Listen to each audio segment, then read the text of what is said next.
Since 1971, Adventist World Radio has been spreading the loving message of Jesus' soon return all over this world. Come with me to Namibia, Tanzania, and India to explore what God is doing to reach the unreached. With Adventist World Radio, there are no walls, no borders, and no limits to God's power.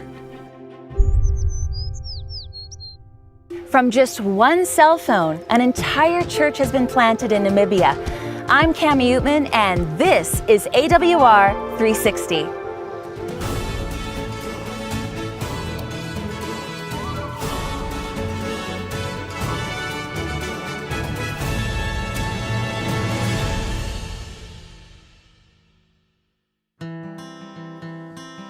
A year ago, we came to Namibia to learn about how cell phone evangelism is spreading fast around the world. Started by Neville Neveling after seeing a need in his area, now people across the globe are using their phones for evangelism. From the blind to the quietest person in the church, the message of the Lord is being sent out. We are back here because we have heard remarkable stories coming as a result of cell phone evangelism. Now, remarkable things have been happening this past year. A year ago when we visited under the tree at Barbie's church, I did not mention to you that this area actually had very minimal Adventist reach. Though evangelism has been tried, it was unsuccessful. You see, this area is actually predominantly Roman Catholic.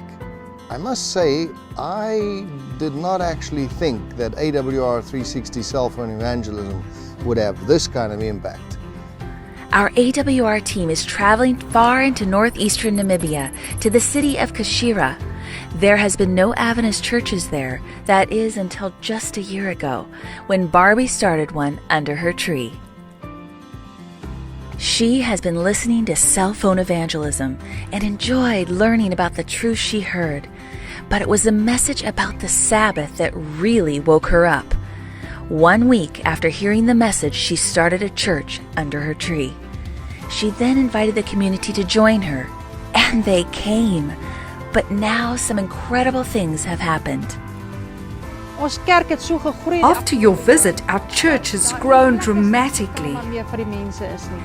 Their Pathfinder Club has been doing great things for the community. From doing work for the neighbors to singing, they are representing Adventism in a great way. She also has a community garden in the back and has been teaching the villagers how to grow their own food. And many people have come to listen to her health seminars.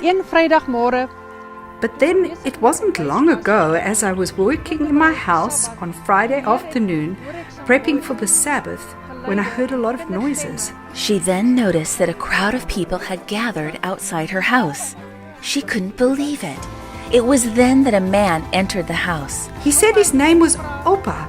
He was from the town of Divandu, and that he and his group wants to join our church. This was quite amazing because this region in northern Namibia really has had no Adventists, maybe 10 total in the entire area. Just looking at this area where Barbie's church has been established, it's part of a minority people group in Namibia, Ngwizi. So there's not a lot of these people around. It's a minority group, and the group as such are actually Catholic. So it's very, very difficult to get into such a group because it's like changing group dynamics. So when Barbie started the church, the word spread quickly. But how did the new group hear about Barbie and make a decision to join? For that, we must meet them as they walk to church. This is no ordinary trek. You see, for them to get to Barbie's, they must walk all day on Friday. We head out in search of this group. Northern Namibia has a population of 220,000. Because of the poor roads, this area gets few visitors. It has the highest level of poverty in Namibia, with about half the population considered poor. But it is in this area that lives are being changed.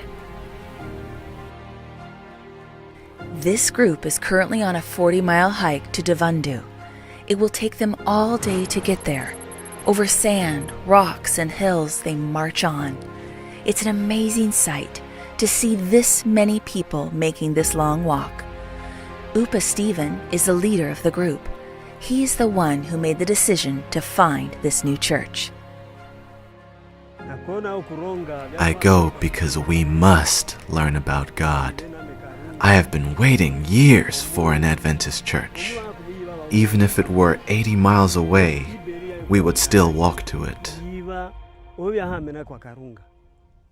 Upa was one of the few Adventists in this region of Namibia. He lives a simple life of managing his animals and sitting outside his house. For many years, I was alone in my faith, and with no church nearby, I could not invite anyone to learn with me. But then, when Barbie's church started, word started spreading around the area about this new belief. A rumor came to me that an Adventist church had started in the town of Devundu. I almost cried when I heard that. I prayed to God that it was true. He wasted no time inviting the people of his area to trek with him to Devundu. He said, "They are teaching the truth, and we must go." Nearly 50 people came with him, eager to hear this new truth about Jesus. The trek is long, and anyone could have been easily discouraged about walking all day, but they wanted to hear more about this church. When we arrived, I was very excited to meet Barbie for the first time. His first words were that he wanted to join the church. That night we pitched tents and prepared for the Sabbath, waiting in anticipation for the morning. And the next morning, they had their first church service together. Everyone in the group was impressed with the Sabbath message and were determined to return the very next week. When AWR heard about how the church had grown, we knew the tree that they were worshiping under would not be enough. And this is when we sought our AWR supporters like you. AWR's webpage lists many needs all around the globe. From terrorists in the Philippines to the high mountain area of Nepal, lives are being changed. But it cannot be done alone. It is only through our faithful supporters that AWR can keep these broadcasts going. And now this group of people have a church to worship in.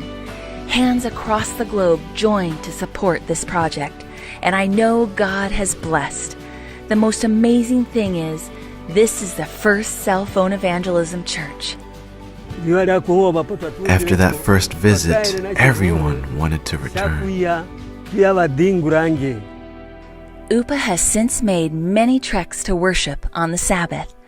I really am amazed to think that 1 year ago there was less than 10 Adventists in this entire area. Yet because someone sent one message through their cell phone, now there's a community of believers. I can't help but think that if all of us would just do the Lord's will and evangelize, how many more lives would be saved for Christ's kingdom? On this Sabbath morning, we attend the church service. It was just 1 year ago we were here under a tree. And now we are dedicating a new church, and there is a communion and foot washing service. Many phones were dedicated to sharing cell phone evangelism. And after this, it is time for many to be baptized. You see, many in Upa's group have made the decision to dedicate themselves to the Lord. This is what AWR360 is all about, from broadcast to baptism.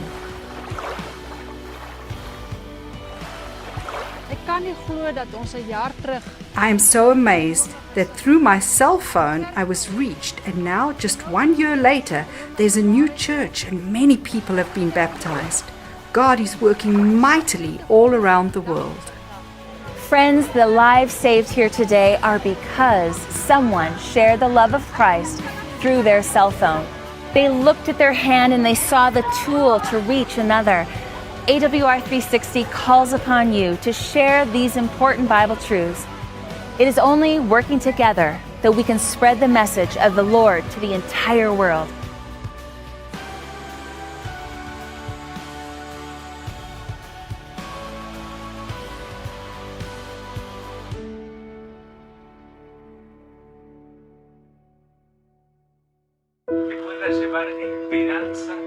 As Christians, our family is much larger than our immediate biological family. In fact, we have brothers and sisters that live in more than 200 countries all around the world. We want to remember them in our estate plan. We can help you with that process. Just log on to awr.org.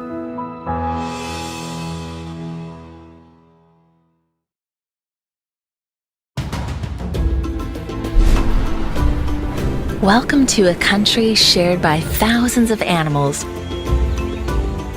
over 120 different tribal groups, and home to some of Africa's most famous national parks. I'm in Tanzania, and this is AWR 360. My name is Michael, and I live in the northern part of Tanzania. I have a beautiful wife and family, and grow vegetables to sell. As a teenager, Michael had embraced the Seventh-day Adventist message, but as the years passed by, he laid aside his faith and slowly forgot about God. Michael settled down, married, and began to put all his time and energy into growing vegetables for sale. He took pride in his beautiful garden and always kept it neat.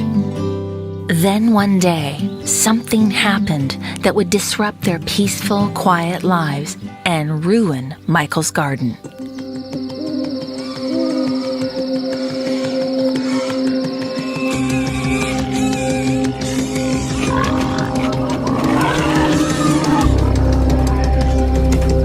I started having terrible problem.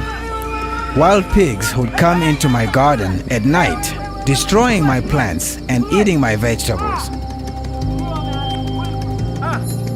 In order to protect the crops, I began staying up all night to keep watch.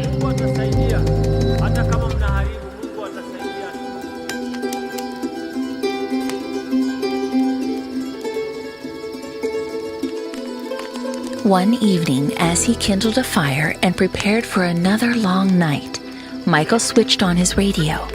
The station playing was new to him, but the words sounded strangely familiar. It had been so many years since he had heard anything about Jesus. It was all such a distant memory. The night passed more quickly this time, and when morning broke, Michael's little radio was still playing the station he would later learn was Adventist World Radio. The second night, Michael again turned his radio to AWR and this time invited 5 of his neighbors to come listen as well. On the third night, a message about faith was presented on the radio. My heart was touched, and I said to my friends, if there is a God big enough to protect our crops, why are we staying up the whole night? Michael decided he would give God a second chance. In an effort to test and see if God was real, Michael remained home the next night instead of going out and watching over his crops. Before bed, he gathered his family together to listen to AWR and pray for God's protection.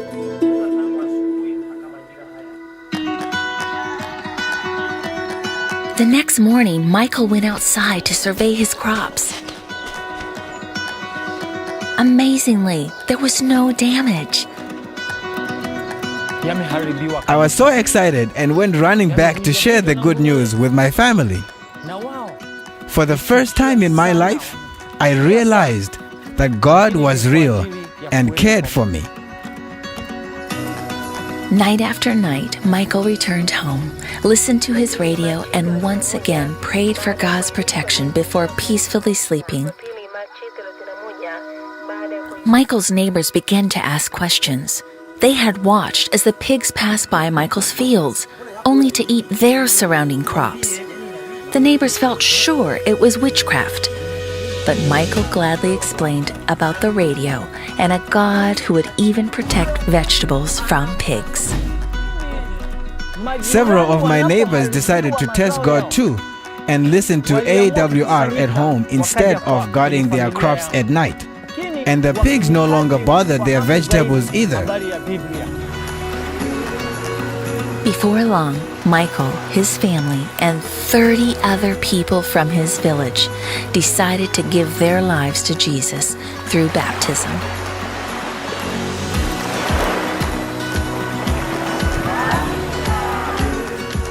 We are so thankful for Adventist World Radio. If we had not heard it, we would still be out in the dark, guarding our crops from pigs, and would have missed hearing about Jesus. 3 years later, Michael's garden continues to grow well, and the wild pigs have never returned. Michael loves to tell everyone about Jesus, and with a big smile, shared with us that he is a missionary now. His love for Jesus and the Seventh-day Adventist Church has been rekindled, and he has a passion born from a personal experience of faith and trust. And all of this is the simple result of a radio broadcast and a God big enough to answer prayer. Thank you for your generous support of Adventist World Radio.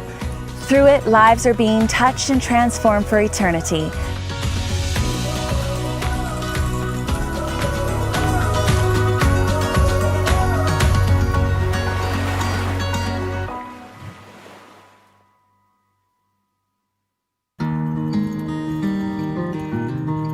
I grew up in Indiana, and I've been a farmer all my life. My father, every time we'd plant a field, when we got through, we'd always kneel down and have prayer that we'd done our part, now the Lord would do his. And he always come through. After praying about it, my wife and I decided to do a gift annuity through Adventist World Radio. It goes to people that normally is not going to hear it. And that's what our Three Angels message is all about, to every nation, kindred, tongue, and people. When you're a farmer, you don't have a retirement plan. It was a good way to supplement our retirement. It's been a blessing to us, and I know it's going to be a blessing to those others around the world.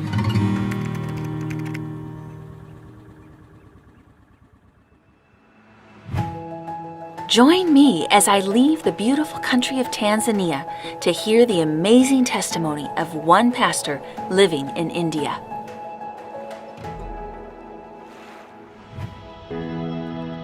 Eight out of every 10 Indians say that religion is very important in their lives.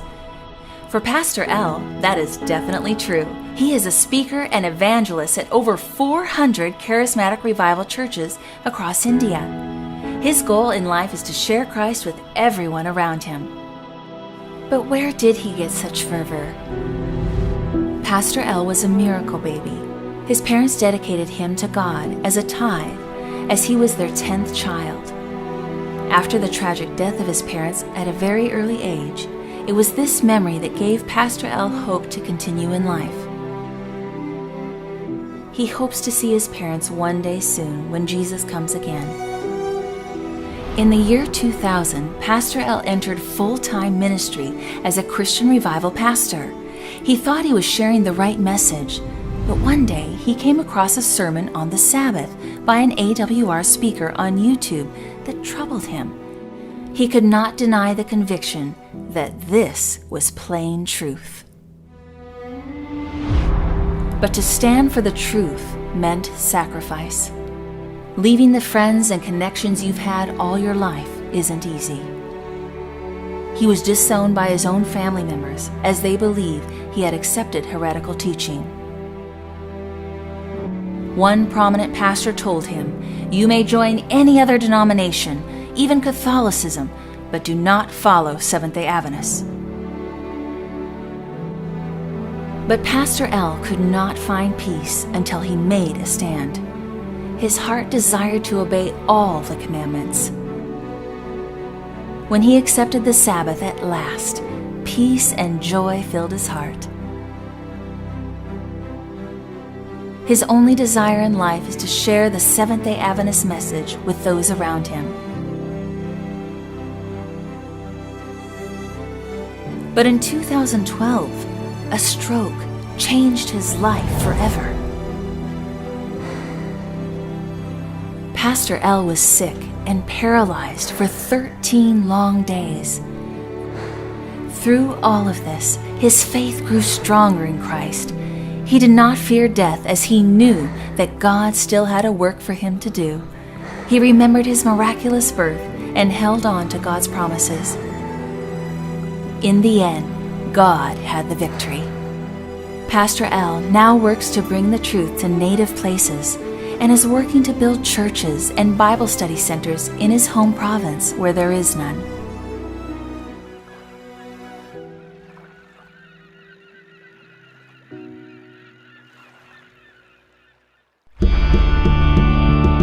Come with me to the continent of Africa, where one of our faithful radio producers has sacrificed so much to reach his fellow countrymen for Jesus. Hi, I'm Cammie, and this is AWR360.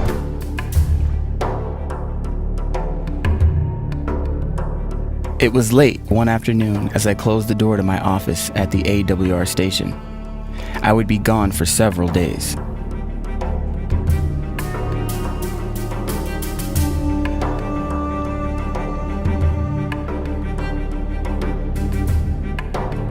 As Assad boarded the bus, nothing seemed unusual. It was like any other day, only today he was traveling farther, this time returning home for a short visit. Despite religious persecution in his country of birth, Assad longed for his people to know Jesus, and this spurred him on. All of a sudden, Assad's thoughts were interrupted.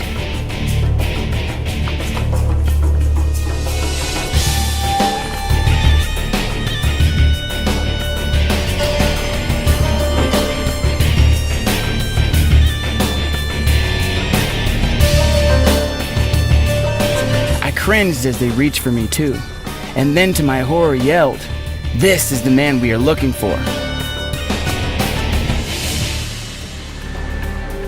They said they knew of my work with the radio and wanted my contacts. Unsatisfied with the answers I gave, they threw me into a large empty container.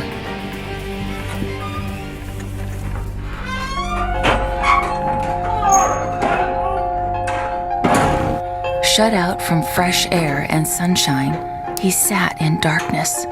His socks, shoes, and jacket were taken, and Assad suffered from the extreme conditions. As the sun beat down in the day, the metal container intensified the heat, while at night, a sharp chill set in. Without food or water, Assad soon fell very sick. As I sat in the dark isolation of the container, my mind went back to my childhood. Scenes of my village being raided by night flashed before me.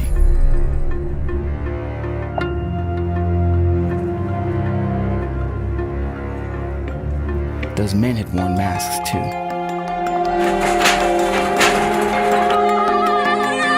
Somehow I escaped though, and I ran with all my might. Alone in the darkness, I wondered for the first time, what would become of me? Assad's mind lingers on the memories.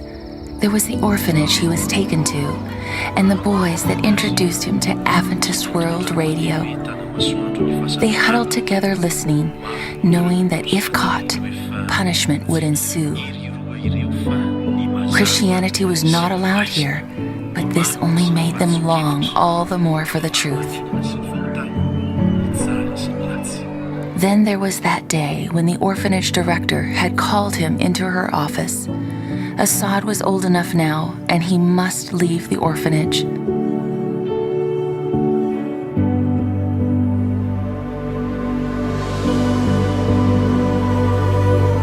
His heart ached as he walked away, never to return. Again, he wondered, what will become of me? Now he sat alone in a metal shipping container, pondering this same question he had as a lonely child and dejected orphan. Assad closed his eyes and thought about his work with Adventist World Radio. Since escaping his home country, Assad had been producing Adventist radio programs in his native tongue for his people back home. Christianity was forbidden in his country, but the radio could carry the message that missionaries could not.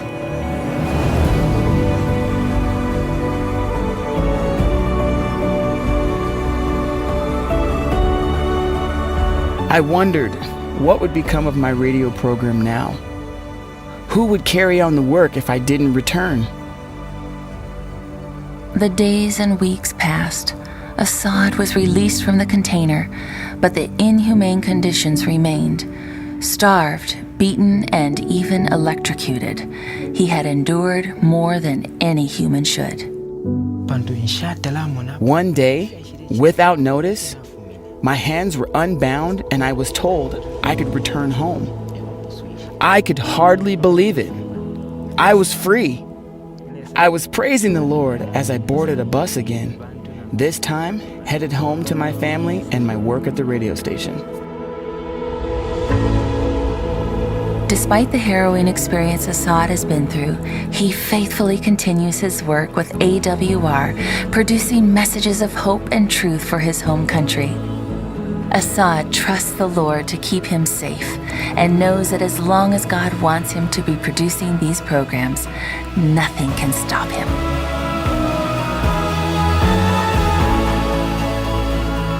There are many others like Assad who have suffered great persecution to share their faith, and yet there are many more who still need to hear about Jesus.